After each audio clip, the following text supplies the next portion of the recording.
Bienvenidos una vez más a Un Día con Ángel aquí en Excelsior TV. Hoy voy a tocar un tema de algo que sucederá mañana a las 12:30.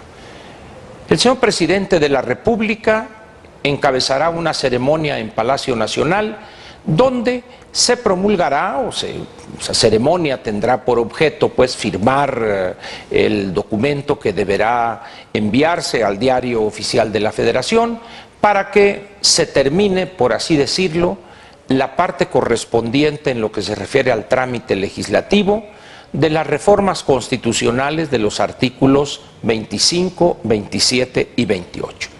Se cierra pues un capítulo para algunos positivo y prometedor para el país y para otros un acto o una decisión de ignominia. Por fortuna, estos últimos son los menos, aun cuando hagan mucho borlote y mucho grito, mucho espectáculo, pero usted lo verá al paso de los meses y de los próximos años, que estas personas son los menos. La reforma energética, pues, cumple con creces la primera etapa de un largo camino que probablemente marque a las siguientes generaciones del país. Lo que viene ahora es la parte mucho más difícil, que es lo que se llama la legislación secundaria. No sabemos cuántas leyes van a ser, no tenemos claro todavía a qué leyes vigentes va a afectar esta legislación secundaria, pero por lo que se ha dicho, por lo que se ha manifestado y que está incluso en el régimen transitorio que se aprobó, serán profundas las transformaciones en no pocas de las leyes que constituyen el andamiaje jurídico de tanto el petróleo como la generación de electricidad en nuestro país y también el aprovechamiento de nuevas energías, energía eólica, geotérmica, la solar, etcétera. Quiero comentarle a usted algo que posiblemente puedo decir que nadie ha tocado. Lo que usted vio en las últimas semanas en relación con la reforma energética, las acusaciones, recuerda usted ese espectáculo grotesco, chafa, en la Cámara de Senadores y en la de Diputados, cuando los integrantes de esa bancada de izquierda, entre comillas, le lanzaban al resto de sus colegas en el Senado y también en la Cámara de Diputados. Vendepatrias, traidores, porros, lacayos de Peña Nieto y una cantidad de expresiones que debería apenar a los que las profirieron. Exactamente eso mismo se dio hace 20, 21, 22 años en el país. ¿Por qué digo hasta 22, quizá 23? Cuando el presidente Salinas plantea al gobierno de los Estados Unidos primero la firma de un tratado de libre comercio, una avalancha de adjetivos y de expresiones injuriosas se le lanzaron.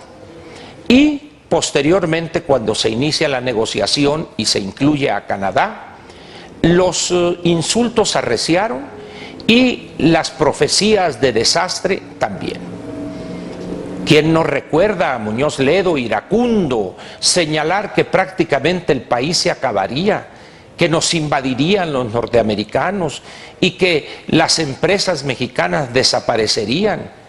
Algún investigador de la Universidad Nacional Autónoma de México, un connotado estudioso del problema del campo, hablaba de las hordas de miles y miles de campesinos copando las ciudades, una cantidad de tonterías igual o semejante a la que hemos visto en estas semanas.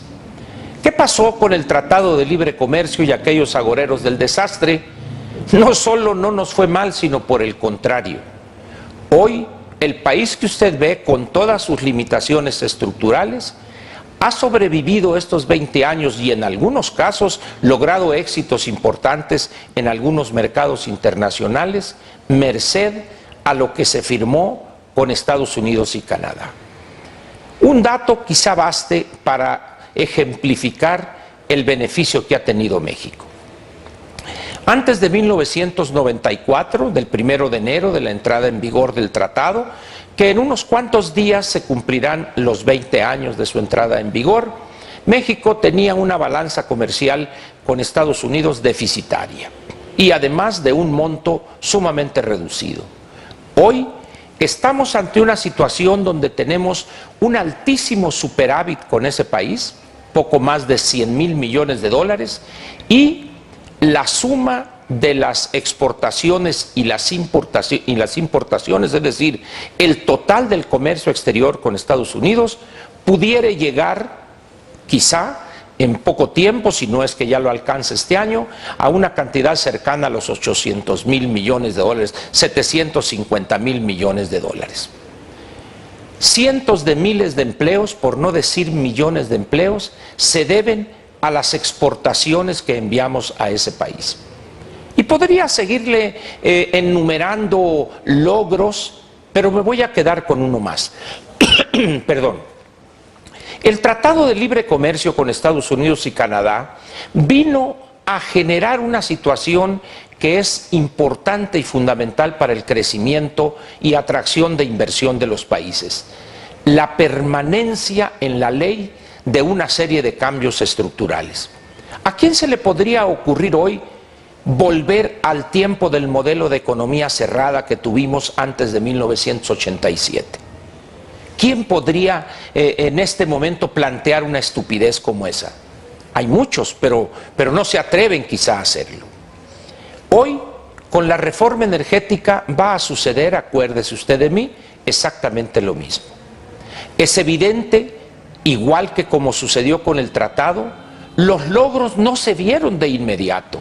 Si bien hubo aquellos que, queriendo quedar bien con el presidente Salinas, hablaban que de inmediato iban a fluir esto, lo otro y los millones de empleos por acá, etcétera, cosa que no era cierta.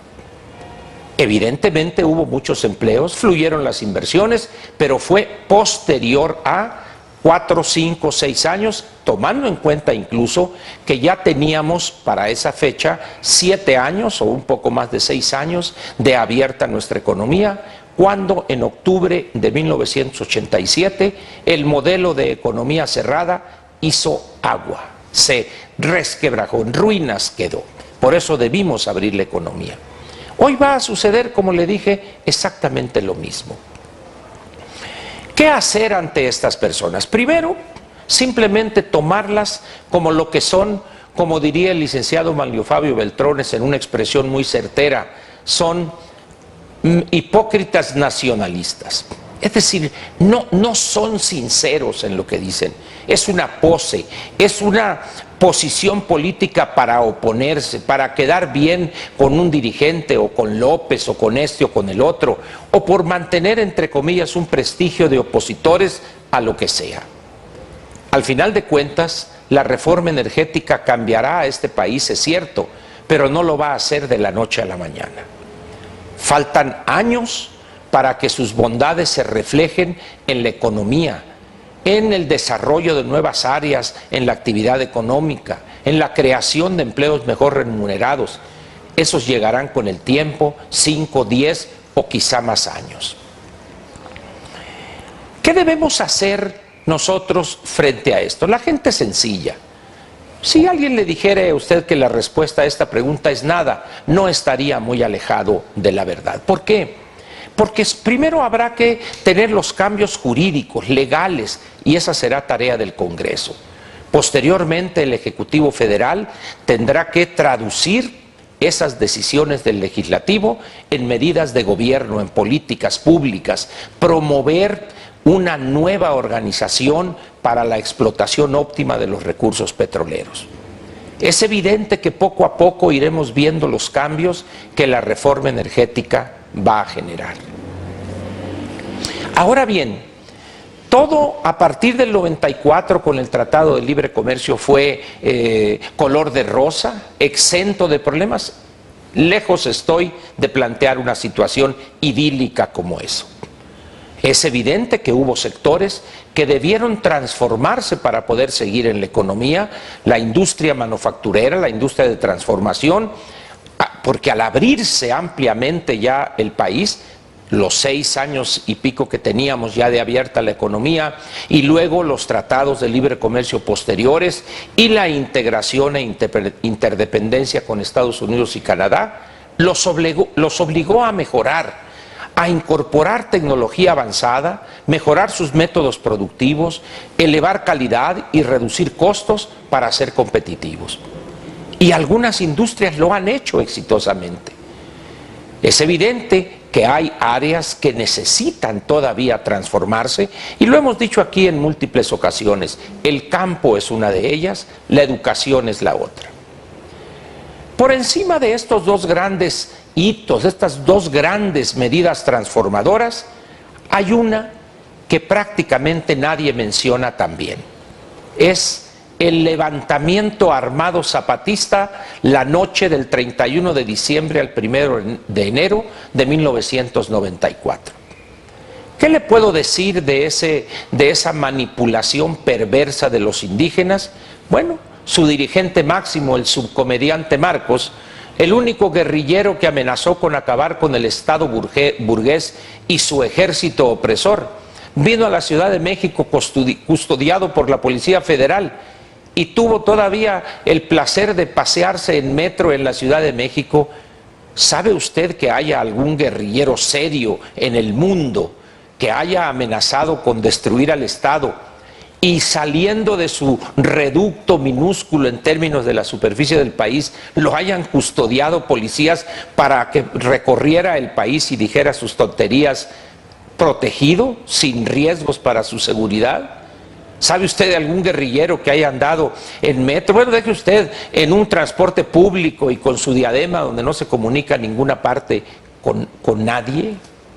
Eso es lo que quedó, pero por desgracia quedó más pobreza, más marginación, más miseria en las zonas del Ejército Zapatista de Liberación Nacional. Sin embargo, muchos disque izquierdistas todavía sueñan con que esa es la forma de transformar las sociedades. Le agradezco su atención a Un Día con Ángel y lo espero mañana aquí en Excelsior TV. Muchas gracias y muy buenas noches.